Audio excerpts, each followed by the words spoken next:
bites happen on the hand, and I'm going to start the bandage off at the extremity and work our way up. So I'm starting on the hand, I'm leaving the fingertips exposed. This is actually harder than it looks, and in training about 30% of people will drop the bandage, just unspool it and lose control of it in training. And I imagine in real life, it's more likely about 50% of people are going to lose controls. Practice makes perfect when it comes to putting these on.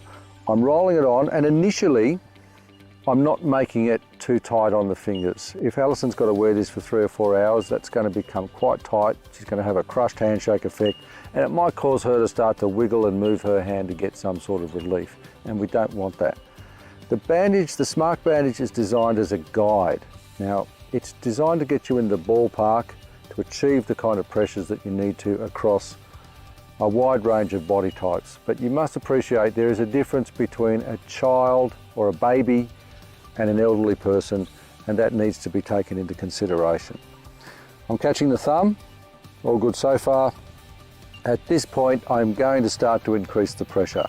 I'm making the squares and I'm rolling it on. I'm only overlapping about 5 to 10 mil, so where you see the fine print on the bandage, that's about the overlap. If I'm running out of bandage by the elbow, I've just gone too far, I've overdone it. Wrapping it around. It is harder than it looks to get it right. As far as you can get the bandage, so you treat the whole limb. Once I get to the end there, I'm just going to, the excess here, I'm not going to roll back, I'm just going to tuck it in and sit it there. So that's step 3. Check for danger, stop and drop, apply the pressure bandage. So I'm going to take this splint out of the kit,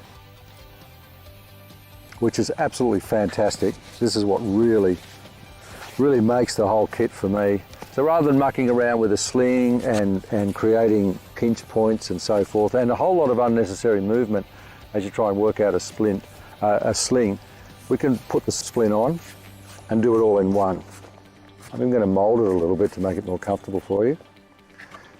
Sit him on there.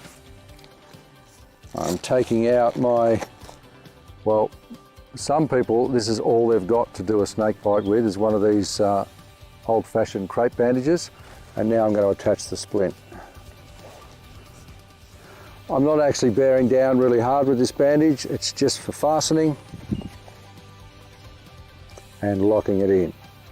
Now, to check that I haven't put the bandage on too tight, that I haven't created a tourniquet effect, which is what we want to avoid, I'm just checking the fingertips. If I touch the fingertips, they turn white. Then I can see the blood, the colour coming back into them. That's vascular return or capillary refill. And that tells me that the blood's still circulating the arm, albeit slowed down by the pressure. But with any luck, we've stopped the venom right where it is on the hand. I take out the marker. I put an X on the spot where the bite occurred. When we get to hospital, they'll peel that back, they'll take a swab of it, they'll be able to identify the snake. But I'll get on the phone now and call the emergency services and tell them exactly where they're going to find Alison.